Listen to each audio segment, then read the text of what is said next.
नमस्कार दोस्तों, हमारे चैनल के अंदर आपका स्वागत है। दोस्तों, कई बार कुछ चीज़ें ऐसी होती है जो हमारे घर के अंदर होती है और जिनकी वजह से हमें बड़ी से बड़ी परेशानियों का सामना करना पड़ता है। दोस्तों, जिसका कारण होता है कि उन जगहों की या उस स्थान पर उस चीज़ की सही जगह नहीं होती, लेकिन उसके बाद भी हमें पता नहीं होता और वह जगह पर हम उस चीज़ को रख देते हैं, जिसकी वजह से हमें कई प्रकार के वास्तु दोषों का सामना करना पड़ता है और वह चीज़ हमारे लिए सबसे बड़ा काल का कारक बन जाती है।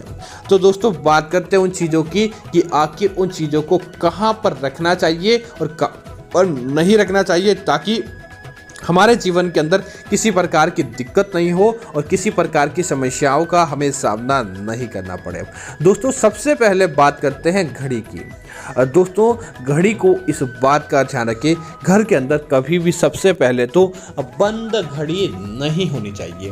दोस्तों, जिस घर की घड़ी बंद होती है, समझ जाइए कि उस व्यक्ति की किस्मत भी फूटी हो जाती है और ऐसे लोगों के घर के अंदर कभी भी समय काल सही नहीं चलता, बल्कि ऐसे लोगों की किस्मत भी देखते ही देखते बंद हो जाती है। दोस्तों, दूसरी चीज की बात करें तो इस बात का ध्यान रखें, जिस घर की घड़ी का कांच टूटा हुआ रहता है या जिस घर की घड़ी खंडित रहती है, उस घर व्यक्तियों का भाग्य भी वहीं रुक जाता है। ऐसे लोगों की किस्मत आगे नहीं बढ़ती, बल्कि ऐसे लोग देखते ही देखते कंगाली की तरफ चले जाते हैं। इसीलिए घर के अंदर खंडित या टूटी फूटी या बिना कांच की घड़ी आपको नहीं रखनी चाहिए। दोस्तों, घड़ी को लगाने के लिए सबसे उत्तम दिशा मानी जाती है पूर्व दिशा। अगर दोस्तों जिस घर के पूर्व दिशा की तरफ घड़ी होती है, अर्थात कि घड़ी का मुख पूर्व दिशा की तरफ किए हुए होता है, ऐसे घरों की तिजोरी के अंदर, ऐसे लोगों के बैंक खाते के अंदर अपने आप ही पैसा बढ़ जाता है और ऐसे लोगों के घरों के अंदर अच्छी चीज़ें देखने को मिल जाती है। इसी तरह दोस्तों, अपने घड़ी को कभी भी ऐसा नहीं लगाएं कि उस घड़ी का मुख दक्षिण दिशा की तरफ हो।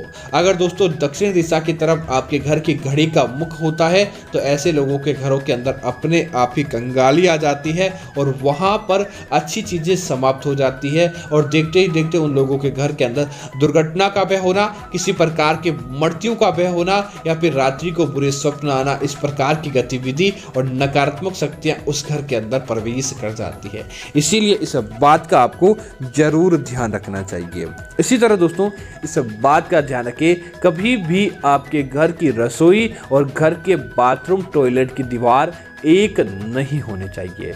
अगर दोस्तों आपके घर के बाथरूम टॉयलेट और घर की रसोई की दीवार एक है, तो दोस्तों जो अन्न आप खाते हैं उसका आपको फायदा नहीं मिलता, बल्कि माँ अन्नपूर्णा देवी की नाराजगी का भी आपको सामना करना पड़ सकता है। और दोस्तों, पहले से आप ऐसा है और आप चाहते हैं कि इस प्रकार का आपके ऊपर किसी प्रकार की खलल नहीं पड़े या किसी प्रकार का दुर्भाग्य देखने को नहीं मिले, तो दोस्तों उस दीवार पर आपको कुछ चीज़ें जरूर लगानी चाहिए, ताकि वह चीज़ें आपके ऊपर प्रभावित नहीं हो। पहली चीज़ की बात करें तो दोस्तों, उस दीवार पर कोयले की सहायता से कोई चिन्ह बना दे और कोयले की सहायता से एक स्वास्तिक का निर्माण ही उस दीवार पर जरूर कर दे, ताकि नकारात्मकता उस टॉयलेट की बाथरूम की वही जलकर समाप्त हो जाए और माता अन्नपूर्णा देवी की नाराजगी का भी सामना नहीं करना पड़े।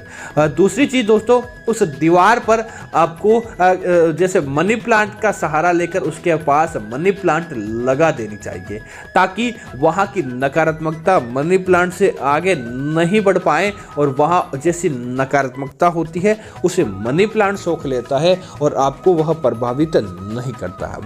तीसरी चीज की बात करें तो अपने घर के अंदर एक कटोरी के अंदर कांच की कटोरी ले और उसके अंदर दानेदार नमक भर के रख दीजिए। दोस्तों, कैसी भी क्यों न नकारात्मकता होगी, वह आपके घर को प्रभावित नहीं कर पाती है, बल्कि आपका घर को छोड़कर चली जाती है। सप्ताह में एक बार उस नमक और पानी को बदलते रहें।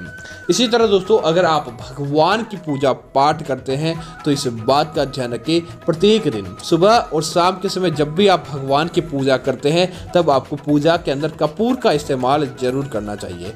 जिस घर के अंदर कपूर का इस्तेमाल करके पूजा की जाती है, वहाँ पर नकारात्मकता नहीं होती और देखते ही देखते उस घर के अंदर सुख समृद्धि देखने को मिल जाती है और देवी देवताओं का आशीर्वाद सदैव उस घर के ऊपर बना रहता है। तो दोस्तों, मैं उम्मीद करता हूँ कि जानकारी आपको अच्छी लगी होगी। ऐसी अन्य जानकारियों के लिए आप हमारे चैनल को सब्सक्राइब करें और साथ ही साथ वीडियो को लाइक और शेयर करना ना भूलें, ताकि इस प्रकार की जानकारियाँ आपको मिलती रहेगी। धन्यवाद मित्रों। जय श्री राम मित्रों।